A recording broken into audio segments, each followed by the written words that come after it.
आज मेरी शादी थी। हर लड़की के अपनी शादी को लेकर कुछ सपने होते हैं। वह अपने अरमान अपनी शादी के लिए बचा कर रखती है, लेकिन मेरी शादी जो हुई थी वो और दूसरी शादियों से ज़रा अलग थी। ये शादी कम और एक सौदा ज़्यादा थी, मेरी मजबूरी का सौदा। मैं विदा होकर अपने ससुराल आ गई। मेरे ससुराल में सिर्फ मेरे पति और मेरे ससुर ही थे। मेरा स्वागत करने के लिए वहाँ पर कोई भी नहीं था। मुझे सीधा मेरे पति के कमरे में पहुँचा दिया गया। मैं दुल्हन बनी बैठी थी, शादी का जोड़ा पहने एक आम सी दुल्हन। आने वाले वक्त के डर की वजह से मेरा दिल जोर जोर से धड़क रहा था और हाथों पर बार बार पसीना आ रहा था। मुझे अपने पति के बारे में सुनी हुई बातें दिमाग में घूम रही थी। अरे इससे शादी मत करो, वो पागल है, वो तो साइको है। अरे तुम तो अच्छी भली पढ़ी लिखी लड़की हो, फिर क्यों इस पागल इंसान से शादी करने की बेवकूफ़ी कर रही हो। एक के बाद एक बात मेरे दिमाग में चल रही थी। घबराहट से मेरा गला सूख चुका था। मैं अपनी घबराहट पर काबू पाने की कोशिश कर रही थी कि इतने में मेरा पति अंदर चला आया। मैं थोड़ा सिमट गई। वह आकर मेरे पास बेड पर बैठ गया और मुझसे कहने लगा कि अपना घूंघट उठाओ। मुझे उसकी ये बात बहुत अजीब लगी, लेकिन मैंने पहले ही अपने पति के बारे में इतनी अजीब अजीब बातें सुन रखी थी, इसलिए मैंने उसकी बात मानी और अपना घूंघट खुद ही उठा दिया। मगर जैसे ही मेरी निगाह उसके चेहरे पर पड़ी तो मैं चौंक उठी और उसने भी चौंक कर अजीब नज़रों से मेरी तरफ देखा और कितनी देर तक एक टक लगाए मुझे देखता ही रहा और ना जाने उसे क्या हुआ। वह एकदम से उठकर कमरे के टेरिस पर चला गया। मेरा नाम मीना है और मैं एक गरीब घराने से संबंध रखती हूँ। घर में मेरे अलावा माँ, पिताजी और एक छोटा भाई भी है। भाई अभी छोटा था और गवर्नमेंट स्कूल में पढ़ रहा था, जबकि मैं इंटर करके दिल्ली की एक मशहूर यूनिवर्सिटी में पढ़ाई कर रही थी। यहाँ पर मेरी जैसी लड़कियाँ बहुत कम थीं जो गरीब फैमिली से हों। यहाँ पर अच्छे अच्छे अमीर घरानों के लड़के और लड़कियाँ पढ़ने आती थीं, इसलिए मैं शुरू से ही अपने आप में ही मग्न रहती थी। मेरी कॉलेज में भी किसी से दोस्ती नहीं थी और अब यूनिवर्सिटी में भी मैंने किसी से दोस्ती नहीं की। बस प्रोजेक्ट के लिए क्लास का जो ग्रुप मैम ने बनाया था उसके साथ कभी कभी स्टडी डिस्कशन कर लेती थी। लेकिन इन्हीं दिनों में जयपुर से एक लड़का राज माइग्रेट होकर हमारे डिपार्टमेंट में आया। उसके आते ही पूरे डिपार्टमेंट में उसकी चर्चा होने लगी। वह बहुत हैंडसम था और हर लड़की उससे बात करने की तमन्ना रखती थी। मैंने भी जब पहली नज़र में उसे देखा तो मैं उसे अपना दिल दे बैठी थी। लेकिन वो तो ऐसा चांद था जिसे मैं छूने की तमन्ना तो कर सकती थी, लेकिन छू नहीं सकती थी। मेरे साथ ऐसा पहली बार हुआ था, लेकिन मैंने अपनी फीलिंग्स को दिल ही दिल में दबाए रखा और कभी किसी पर जाहिर नहीं होने दिया। क्लास में जब नए ग्रुप बने तो राज मेरे ग्रुप में शामिल हो गया। अब अक्सर यह होने लगा कि हमारी बातचीत पढ़ाई के सिलसिले में होने लगी। कभी कभार राज मेरे नोट्स भी बना देता और एक तरह से पढ़ाई में मेरी मदद करता। असाइनमेंट में मेरे साथ मेरी मदद करता, जबकि वो किसी और लड़की से बात भी नहीं करता था। कुछ लड़कियां तो मुझे कहने लगी कि राज तुम्हें पसंद करता है, लेकिन मैं उनकी बात एक कान से सुनकर दूसरे कान से निकाल देती, क्योंकि मुझे अपनी औकात का पता था। बेशक मैं बहुत खूबसूरत थी, लेकिन मेरा स्टेटस राज के रिश्ते के साथ मैच नहीं करता था। और वो क्या पागल था जो इतनी अच्छी लड़कियों को छोड़कर मुझे पसंद करता। वह एक हाई प्रोफाइल फैमिली से ताल्लुक़ रखता था और मैं एक मिडिल क्लास फैमिली से ताल्लुक़ रखती थी जिसका बाप दुकान करता था। यूनिवर्सिटी का साल कैसे गुजरा कुछ खबर ही नहीं हुई। ना मैंने कभी राज से अपने प्यार का इजहार किया और ना ही कभी राज ने मुझसे कोई फालतू बात की। आज हमारा यूनिवर्सिटी में आखिरी दिन था, लेकिन आज राज नहीं आया था। मेरे दिल में अजीब सी बेचैनी होने लगी थी। मैंने बहुत इंतज़ार किया। मैं एक आखिरी बार उसको देख लेना चाहती थी, लेकिन न जाने वो क्यों नहीं आया। हमने तो कभी एक दूसरे को अपना नंबर भी नहीं दिया था, कभी इसकी ज़रूरत ही नहीं पड़ी थी, और आज आखिरी दिन भी वह ना आ सका। मैं बड़े बुझे दिल के साथ यूनिवर्सिटी से घर आई। मेरा आखिरी दिन बहुत बुरा गुजरा था। कुछ दिन तो यूनिवर्सिटी की थकान उतारने में ही गुजर गए, लेकिन फिर यूनिवर्सिटी छोड़ने के कुछ समय बाद ज़िंदगी ने ऐसा पलटा खाया कि मैं दंग रह गई। पिताजी को अचानक काम के दौरान हार्ट अटैक हुआ और वह कई दिनों तक अस्पताल में भर्ती रहे। काम तो बंद हुआ ही साथ टेस्टों के दौरान पता चला कि पिताजी के बाल बंद हैं। और दिल की मेजर सर्जरी करवानी पड़ेगी। हमारी इतनी हैसियत नहीं थी कि हम इतना महंगा इलाज करवा सकते। वक्त तौर पर सरकारी अस्पताल में इलाज करवा के पिताजी घर तो आ गए, लेकिन डॉक्टर ने सख्ती से उन्हें आराम करने को कहा। पिताजी अब ज़्यादातर घर पर ही रहते थे। वो बहुत कोशिश करते कि काम पर जाए, लेकिन मैं उन्हें मना करती और काम पर जाने नहीं देती। एक दिन मुझसे छुपकर वह काम पर चले गए, तो उस दिन उनकी तबीयत ज़्यादा ख़राब हो गई। फिर तो पिताजी खुद ही कहने लगे कि जब तक मैं ठीक नहीं हो जाता तब तक काम पर नहीं जाऊंगा। लेकिन फिर ऐसा कब तक चलता? घर में मौजूद जितना भी राशन था वो ख़त्म होने को था। जितनी जमा पूंजी थी थोड़ी थोड़ी करके लगने लग गई। हमने घर भी बदल लिया, कम किराए पर छोटा सा घर ले लिया। माँ का परेशान चेहरा देखकर मैं खुद परेशान हो जाती। भाई अभी बहुत छोटा था, इसलिए सवाल ही पैदा नहीं होता कि वो काम करेगा, तो मुझे बाहर कदम निकालना पड़ा। पहले तो पिताजी की दुकान पर बैठ जाती। प्रतिदिन सुबह मम्मी के साथ रोज़ दुकान खोलने लगी, लेकिन इससे इतने पैसे नहीं आते थे कि हमारे डेली के खर्चे पूरे हो जाते। तो पिताजी के इलाज के लिए पैसे कहाँ से आते? इसलिए मैंने नौकरी करने का फ़ैसला किया और माँ को इस बारे में बताया। माँ ने मुझे बहुत मना किया, लेकिन मैं अपनी बात पर डटी रही और मैंने पिताजी से इजाज़त ले ली। इजाज़त देते हुए पिताजी का दिल भी बहुत भारी हो रहा था, क्योंकि उन्होंने मेरे लिए कुछ और ही सपने देखे थे और अब एकदम हालात की वजह से वह सब सपने अधूरे रह गए थे। पिताजी की परमिशन मिलते ही मैंने अगले ही दिन अलग अलग जगहों पर नौकरी के लिए अप्लाई करना शुरू कर दिया। अखबार मंगवाया, उसमें नौकरियों के एड्रेस देखकर बहुत जगह पर अप्लाई किया, लेकिन पूरा 1 महीने में नौकरी के लिए अप्लाई करती रही और मुझे कहीं भी नौकरी नहीं मिली।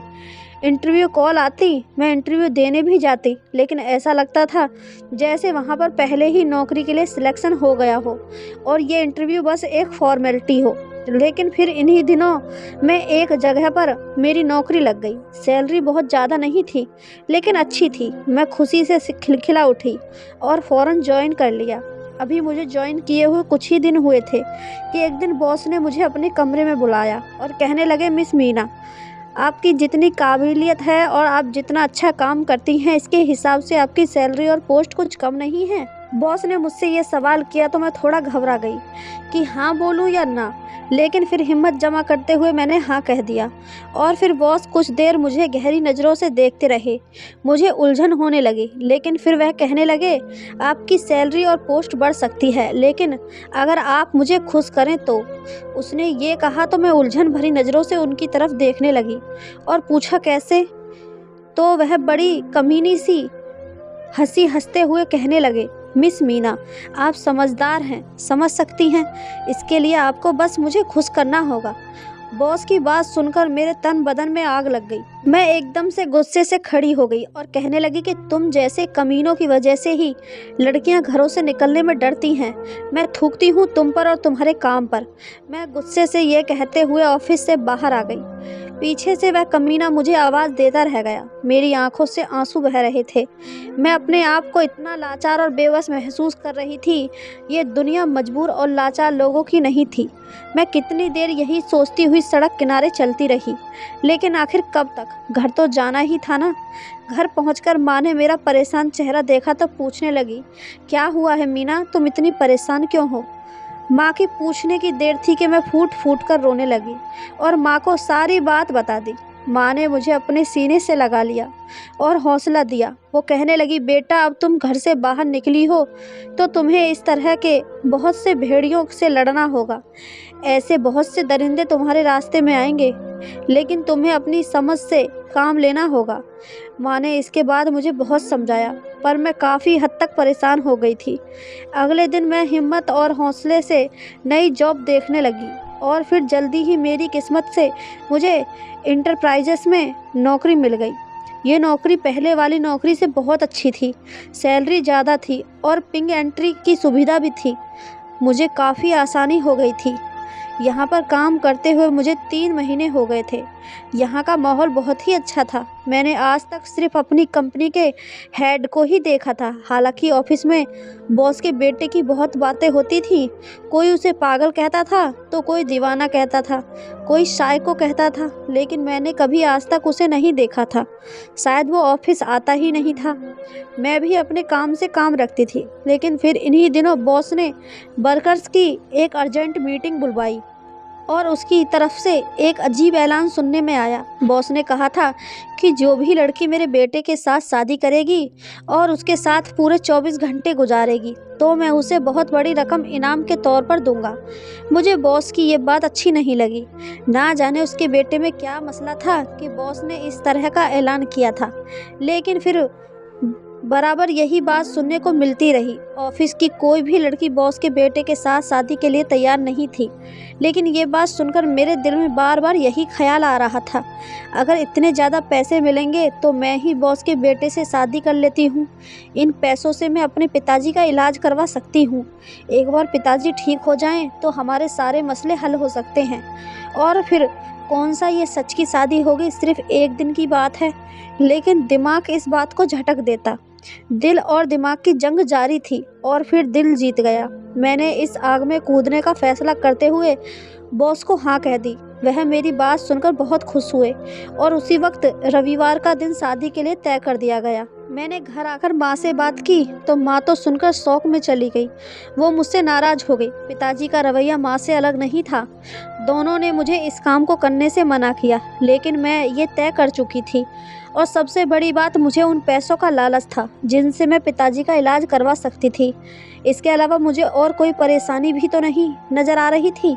माँ पिताजी एक दो दिन नाराज़ रहे, लेकिन फिर मुझे समझाने बैठ गए। लेकिन अब मैं समझाने और समझने की हालत में निकल चुकी थी, इसलिए मैंने उनकी बात नहीं मानी और रविवार का दिन आज पहुँचा। सादा से फार्म हाउस में हमारी शादी हो गई। मैंने अभी तक अपने पति का चेहरा नहीं देखा था, लेकिन उसका नाम सुनकर मैं चौंकी जरूर थी। लेकिन उस नाम के तो बहुत से लोग होते हैं। अब वो राज तो बिल्कुल नहीं हो सकता। उसके आने से तो दिल धड़क जाता था, जबकि ये तो ना जाने कौन पागल और साइको था। मैं विदा होकर ससुराल आ गई और मैंने कमरे में राज को देखा तो मेरी हैरत की सीमा ना रही। मैंने राज की तरफ देखा, जो बड़ी गहरी और प्यार भरी नज़रों से मुझे देख रहा था। मैंने शर्माते हुए सर झुकाया था, लेकिन फिर उससे पूछा कि तुम्हें क्या हुआ है? क्यों तुम ऐसे साइको होते जा रहे हो? क्यों तुम्हारे बारे में ऐसा मशहूर है? मेरी बात सुनकर राज ने एक गहरी सांस ली और वह कहने लगा, मैं जयपुर से माइग्रेट होकर दिल्ली यूनिवर्सिटी में आया तो यहाँ के डिपार्टमेंट में इंटर होते ही मेरी पहली नज़र तुम पर पड़ी थी। तब तुम अलग बेंच पर बैठी अपने कुछ नोट बना रही थी, जहाँ मॉडल और फैशन की मारी लड़कियों ने मेकअप करके खुद को केक पेस्ट्री बनाया हुआ था। तुम उनसे बिल्कुल अलग नज़र आ रही थी। तुम्हारा चेहरा हर तरह के मेकअप से परे और बहुत प्यारा लग रहा था। तुमने दुपट्टा ओढ़ा हुआ था और तुम बहुत सीधी सादी प्यारी लग रही थी। मैं कुछ पल बस तुम्हें देखता रहा। ऐसा नहीं था कि मेरी ज़िंदगी में पहले लड़कियां नहीं आई थीं। वो लड़कियां सिर्फ वक्त गुजारने के लिए थी, लेकिन तुम्हें देखकर मैं पहली नज़र में ही मोहब्बत का शिकार हो गया और मैंने वहीं खड़े खड़े फैसला कर लिया कि सिर्फ तुम्हें ही अपनी पत्नी बनाना है। और यह सोचते ही एक सुकून सा दिल में उतर गया। मुझे तुम्हें देखना, तुमसे बात करना अच्छा लगने लगा। इन्हीं दिनों पापा की तरफ से मुझ पर शादी का प्रेशर पड़ने लगा। दरअसल दिल्ली से पापा ने मुझे बुलाया ही इसलिए था। मैंने उन्हें तुम्हारे बारे में बताया, लेकिन अपने स्टेटस की वजह से पापा ने मुझे साफ साफ इनकार कर दिया और तुमसे मिलना भी गवारा नहीं किया। उन्हें तुम्हारी काबिलियत और तुम्हारी खूबसूरती से कोई मतलब नहीं था। वो अपने ही जैसे किसी बिजनेस क्लास फैमिली में मेरा रिश्ता करना चाहते थे, जिससे वो अपने बिजनेस को चार चांद लगा सकें। मैं उनसे बार बार मना करता रहा, लेकिन उन्होंने मेरी एक ना सुनी और एक जगह पर मेरा रिश्ता तय कर दिया। मैं इसलिए आखिरी दिन यूनिवर्सिटी नहीं आया था। मुझे पता था कि तुम मुझे पसंद करती हो, लेकिन मैं आखिरी दिन तुम्हारी आशा और उम्मीद नहीं तोड़ सकता था। इसलिए मैं यूनिवर्सिटी नहीं आया। पापा ने मेरी मंगनी बहुत ही धूमधाम से कर दी थी। मैंने पापा की मर्जी के आगे सर झुका दिया था, लेकिन उसके बाद मैं चुप-चुप रहने लगा। मेरी मंगेतर अक्सर मुझे बाहर ले जाने के लिए आती, मुझे महंगे गिफ्ट देती और मेरे साथ वक्त गुजारना चाहती, लेकिन मुझे ये सब बिल्कुल अच्छा नहीं लगता था। मुझे बार-बार तुम्हारा ख्याल आता और फिर एक दिन मैंने यूनिवर्सिटी की क्लास डिपार्टमेंट से तुम्हारे घर का पता निकलवाया और तुम्हारे घर भी गया, लेकिन वहाँ से पता चला कि तुम लोग घर छोड़कर जा चुके हो। मैं बहुत नाउम्मीद हो गया। अब मैं इतने बड़े शहर में तुम्हें कहाँ से ढूंढता। इसके बाद मैं जैसे पागल सा हो गया था। इन्हीं दिनों मेरी इसी हालत की वजह से मेरी मंगेतर से झगड़ा हो गया और वो मुझे किसी अच्छी जगह लेकर जाना चाहती थी, जबकि मेरा बिल्कुल दिल नहीं कर रहा था। इसलिए मैंने उसे साफ साफ इनकार कर दिया कि वो मुझे बार बार तंग ना करे। उसको मेरा इनकार बहुत बुरा लगा और उसने अपने पापा से मेरे बर्ताव के बारे में शिकायत कर दी। उसके पापा ने मेरे पापा से बात की और घर में तूफान उठ गया। पापा ने पहले तो मुझे बहुत बुरा भला कहा और फिर पापा ने मुझे साफ साफ वार्निंग दे दी कि मुझे उस लड़की से माफ़ी मांगनी होगी और अपना बर्ताव ठीक करना होगा, वरना उनके बिजनेस को भी नुकसान था और हमारे रिश्ते को भी। लेकिन मेरा ऐसा कोई इरादा नहीं था। मैंने न तो उस लड़की से माफ़ी मांगी और न ही अपने रिश्ते को ठीक किया। इसके नतीजे में हमारी मंगनी टूट गई। पापा मुझ पर बहुत गुस्सा हुए। फिर पापा ने एक और जगह पर मेरा रिश्ता पक्का कर दिया और मुझे उस लड़की से मिलने जुलने के लिए कुछ समय दिया। पापा चाहते थे कि हम एक दूसरे को समझ जाएं और फिर जल्दी हमारी शादी पक्की कर दी, लेकिन मैं सिर्फ घर पर ही पड़ा रहता। मेरा दिल नहीं करता था कि मैं कहीं बाहर जाऊं। पापा मुझे बहुत डांटते थे। वो अक्सर मुझे समझाते, लेकिन मेरी बात मानने को तैयार नहीं थे। कुछ वक्त बाद अब पापा को भी मेरी चिंता होने लगी थी। वो मुझे वक्त देते और मेरे साथ खाना खाते, लेकिन मुझे अब उनका साथ नहीं चाहिए था। जब मुझे उनकी ज़रूरत थी तब तो वह बिजनेस जमाने की फ़िक्र में लगे रहते। वह मेरे रिश्ते भी ख़त्म हो गया था। मैंने पापा को साफ साफ मना कर दिया था, आप मेरे लिए कोई रिश्ता ना देखें, मुझे अभी शादी नहीं करनी, मुझे कुछ वक्त दें। पापा भी शायद अब मेरी बात को समझ गए थे, इसलिए उन्होंने मुझे संभलने के लिए कुछ वक्त दिया। कुछ दिन इसी तरह से गुजर गए। पापा अपने इकलौते बेटे को दुनिया से अलग हो देखते तो उन्हें अच्छा नहीं लगता। वो अक्सर मेरे दोस्तों को कॉल करके बहाने से घर बुला लेते ताकि मैं खुश रहूं, लेकिन मैं उस वक्त तो बैठ जाता और फिर बाद में उसी हालत का शिकार हो जाता। कुछ दिन बाद पापा मुझसे कहने लगे कि तुम उस लड़की को ढूंढ लो। अगर तुम 1 महीने के अंदर अंदर उसे ढूंढने में कामयाब हो गए तो मैं तुम्हारी शादी उसके साथ करवा दूंगा, और नहीं तो फिर तुम्हें मेरी बताई हुई लड़की से शादी करनी पड़ेगी। पापा की बात मानकर मैंने तुम्हें बहुत ढूंढा, तुम्हारे पूरे मोहल्ले में भी गया, वहाँ से तुम्हारा नया पता लिया, लेकिन उन्होंने जो पता दिया था वो गलत निकला। तुम्हारे पापा के बारे में मुझे कुछ पता नहीं था, इसलिए मैं क्या पूछताछ करता। ऐसे ही 1 महीना गुजर गया, मुझे कुछ पता ना चला। मेरे पास तुम्हारी कोई तस्वीर नहीं थी और ना ही तुम्हारी किसी से कोई दोस्ती थी जिससे मैं तुम्हारे बारे में पूछ सकता। जैसे ही महीना ख़त्म हुआ, पापा ने मुझसे तुम्हारे बारे में पूछा तो मैंने हारे हुए अंदाज में पापा से कहा कि आप जिस भी लड़की से मेरी शादी करवाएंगे मैं तैयार हूँ। पापा तो जैसे खुशी से बेकाबू हो गए। अगले ही दिन उन्होंने कहा कि मैंने इस रविवार तुम्हारी शादी पक्की कर दी है, रविवार को तैयार रहना। मैंने उनसे लड़की के बारे में कुछ भी नहीं पूछा, क्योंकि अगर तुम नहीं हो तो कोई भी हो, क्या फ़र्क पड़ता है। रविवार के तय वक्त पर मैं तैयार हो गया। शादी के दौरान तुम्हारा नाम सुनकर मैं चौंका ज़रूर था, मगर मीना नाम की लड़कियां न जाने दुनिया में कितनी होंगी, मैं ये सोचकर रह गया। और अब तुम्हें अपने कमरे में देखकर मैं हैरान हो गया हूँ। शायद भगवान ने हमारा मिलना ऐसे ही लिखा था, इसी तरह हमारा नसीब चुना था। और देख लो, आज मैं और तुम एक हो गए। राज ने ये कहते हुए अपना हाथ आगे किया तो मैंने भी उसके हाथ पर अपना हाथ रख दिया। अगले दिन सुबह मैं और राज बहुत खुश होकर अपने कमरे से बाहर निकले और जाकर पापा से मिले। पापा हम दोनों को एक साथ खुश देखकर बहुत हैरान हुए और फिर हम दोनों को एक साथ गले लगा लिया। उनकी आंखों भी लाल थीं। शायद वो राज की इस हालत की वजह से बहुत ज़्यादा परेशानी में थे और अब उसे खुश देखकर उन्हें अच्छा लगा। हम सब मिलकर नाश्ता करने लगे। राज थोड़ी थोड़ी देर बाद हर चीज़ उठाकर मुझे दे रहे थे। मुझे बहुत अच्छा लग रहा था और पापा हैरानी से राज को देख रहे थे, क्योंकि मैं और राज की सच्चाई जानते थे। उन्होंने पापा को इस बारे में कुछ भी नहीं बताया। मैंने और राज ने एक दूसरे से वादा किया था कि ये बात हम कभी किसी दूसरे इंसान को नहीं बताएंगे कि हम एक दूसरे को पसंद करते थे और मैं वही लड़की हूँ जिससे राज शादी करना चाहता था। पापा को भी सच्चाई का पता नहीं था, इसलिए हमें खुश देखकर वह बहुत खुश थे कि अचानक राज पापा से कहने लगे, पापा मैं दरअसल आपका धन्यवाद करना चाहता हूँ कि आपने मीना को मेरी ज़िंदगी का साथी चुना। इससे बेहतर लड़की मेरे लिए कोई हो ही नहीं सकती।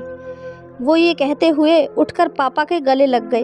पापा की आंखें भी चमक उठीं और वो बहुत देर तक राज को अपने सीने से लगाए खड़े रहे। हमारी शादी को लगभग 1 महीना हो गया था। यूं ही बैठे बैठे मुझे राज की माँ का ख्याल आया, तो मैंने उससे पूछा, राज आपकी मम्मी कहाँ हैं? मैंने कभी उनके बारे में नहीं सुना और ना ही कभी उनकी कोई तस्वीर देखी।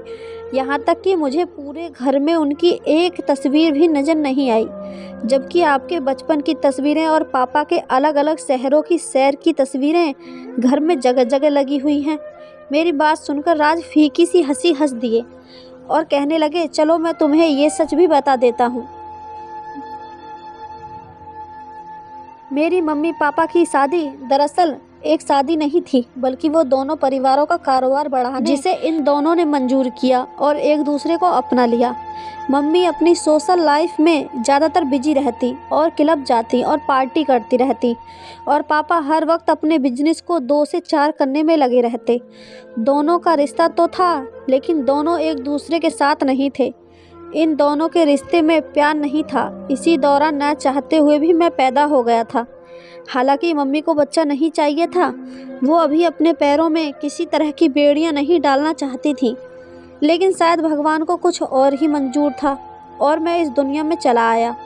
फिर मेरे पैदा होने के कुछ दिन तक तो मम्मी पापा का आपस में मूड अच्छा रहा, लेकिन फिर उनके बीच वही झगड़े दोबारा होने लगे। मम्मी को आपत्ति होती कि पापा उन्हें वक्त नहीं देते, लेकिन पापा को ऐतराज़ होता कि मैं जब घर आता हूँ तब तुम घर पर मौजूद नहीं होती। इस तरह करते करते दोनों के झगड़े बढ़ने लगे। मैं उस समय 7 साल का हो चुका था। उन दिनों मम्मी का अफेयर सुनने में आया। मम्मी अपने से कम उम्र लड़के के साथ अक्सर दिखाई देने लगी थी। पापा को वैसे तो बिजनेस से फुर्सत नहीं थी, लेकिन उन्हें कोई न कोई मिलने वाला मम्मी के बारे में बता देता। जब भी पापा को ऐसा कुछ पता चलता तो वह नशे में धुत होकर घर आते और मम्मी को गंदी गंदी गालियाँ देते। कभी कभार तो मम्मी के ऊपर हाथ उठाने की भी कोशिश करते, लेकिन एक तो वो नशे में होते और दूसरा मम्मी उन्हें ऐसा करने से रोक देती। और फिर एक दिन मम्मी ने तलाक का केस कर दिया। पापा को जैसे ही नोटिस मिला वो उसे उठाकर मम्मी के पास चले गए और मम्मी से मिन्नतें करने लगे, क्योंकि बिजनेस में 50% के शेयर हॉल मम्मी थी और अगर मम्मी उनके हाथ से निकल जाती तो इसका मतलब कि आधा बिजनेस उनके हाथ से चला जाता। पापा ने मम्मी को मनाने की बहुत कोशिश की, लेकिन मम्मी अपनी बात पर डटी रही।